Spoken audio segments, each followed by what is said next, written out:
goodness.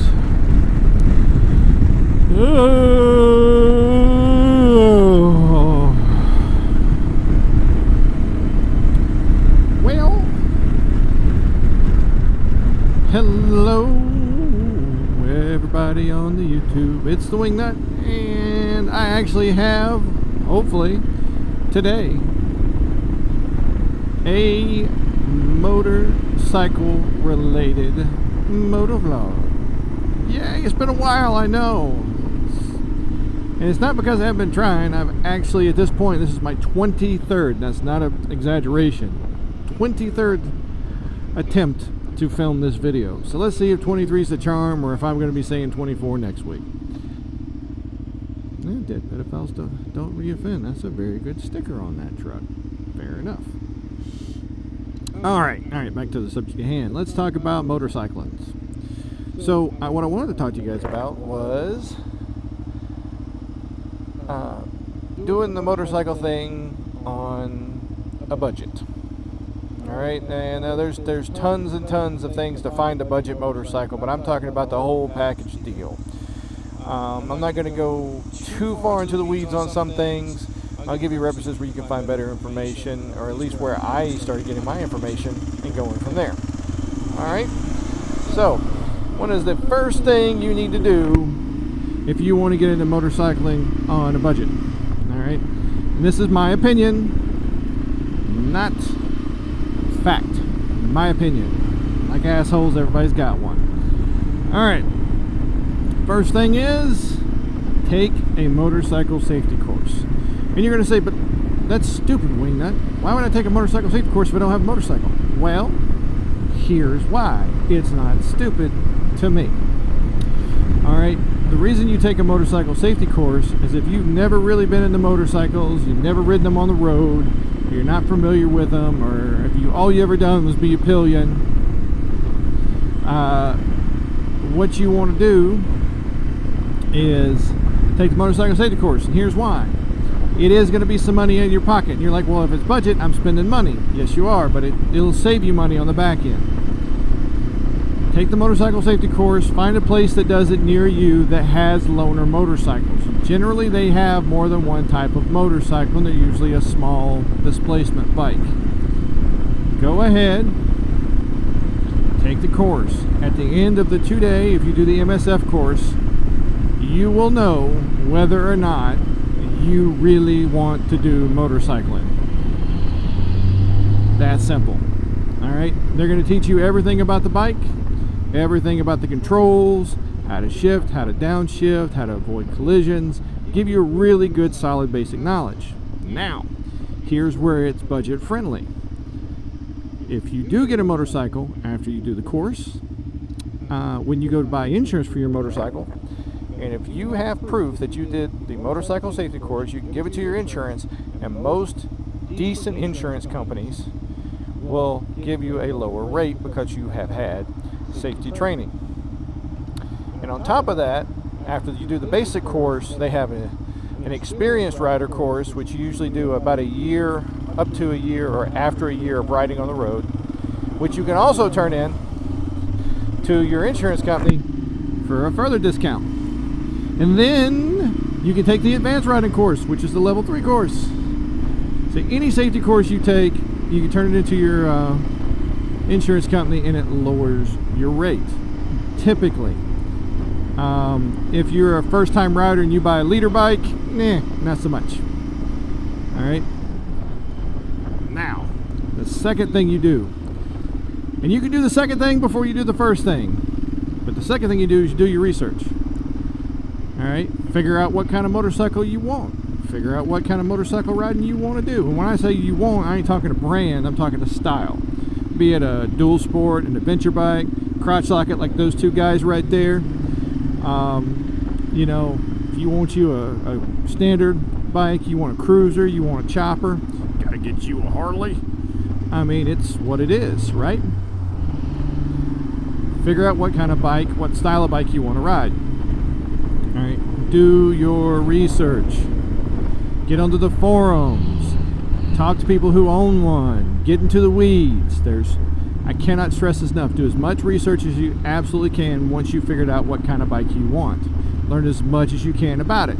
This will save you money, because if you know what the problems for the bike are, i.e. every vehicle ever made has got some inherent thing that's wonky on it.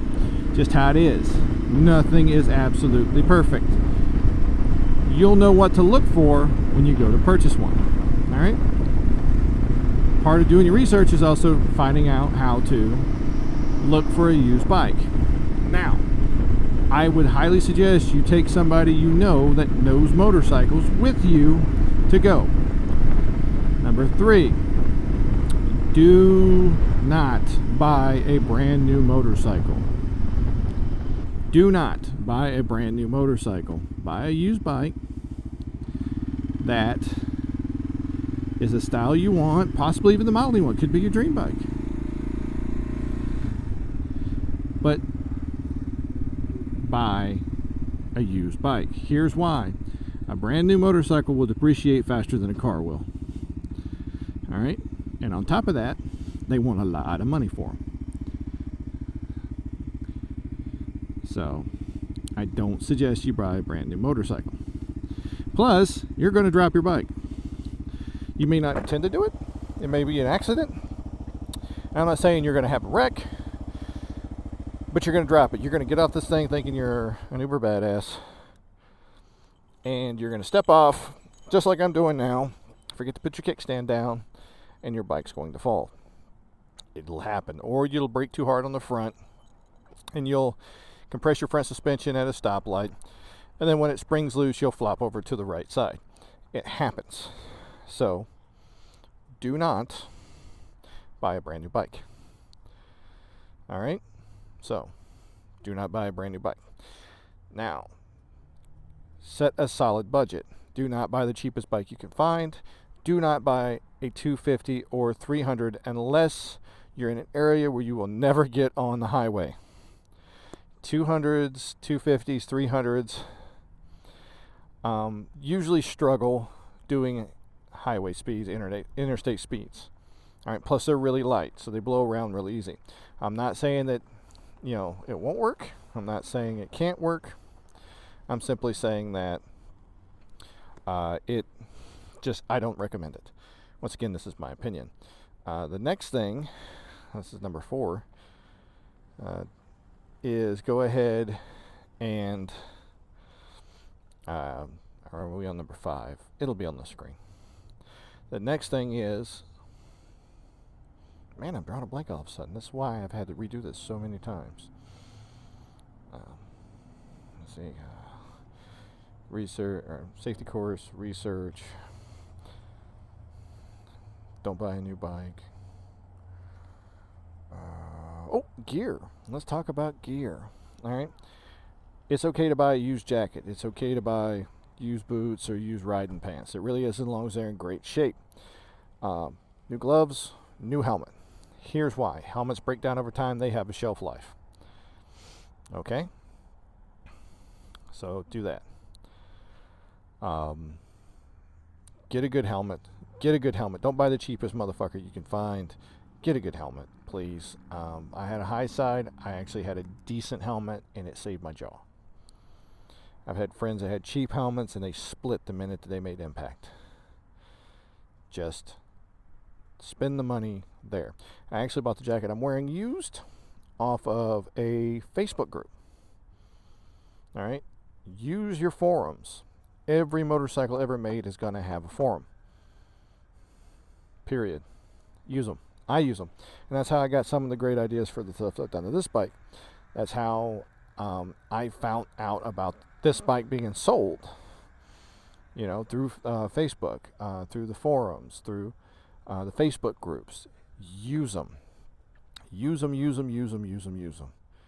I cannot stress that enough. And if you're good, you should be able to get into motorcycling with a decent bike that runs good, that will give you minimal issues. All right, with your gear, about $3,500. That's doable. It is doable, but you got to be patient. And that's the other thing. Don't be afraid to walk away from a bike if it's a little higher than your budget, or if you feel like something's wonky with it. Just don't. This bike looked, pretty good when I bought it. Had some things that were rough on it. Still rough on it. But the owner, because I'd done my research, the owner and I were speaking the same language. I understood what he was saying when he was talking about what he had done. And I got a really good bike for a really good price. And then I sunk more money into it. I used the sale of the Rocket to buy this, all the upgrades, plus my new riding gear. And then I had money left over because I budgeted. I took my time. All right. Now, all that said and done, the next way to continue to do motorcycling on a budget is to do your own maintenance. Learn how to work on your own bike. Do your own chain maintenance. Do your own oil changes. Do that. Learn how to rebuild a carburetor if it's carbureted. Learn how to change the bulbs. Do your own maintenance. That will significantly lower the cost of operating a motorcycle. All right, guys. That's pretty much it. That's what I'm here for. That's the piece I had to say. It is what it is. Hopefully, this is informational. If you're looking for more stuff on what to look for on used motorcycles, Fort 9's got a really good video. MC Rider's got a bunch of really good videos out there. I'll put links in their stuff below because I actually believe in these guys. They do really great jobs. And if you're looking specifically at KLR stuff, oh my God, there's a lot of really great guys that do KLR stuff. And they do maintenance videos that are specific to like Gen 2s or Gen 1s or the Gen 3s, which are fuel injected. So, it is what it is. All right. So that'll be in the links in the description. If you guys have any questions, comments, concerns, feel free to put it into the comments section, as well as hit me up on my social media anytime. I may not answer that day, but I will answer you eventually. Just how it is. So it's the Wingnut. Like, dislike, subscribe. Hit that notification bell, and it's on you. Have a good one.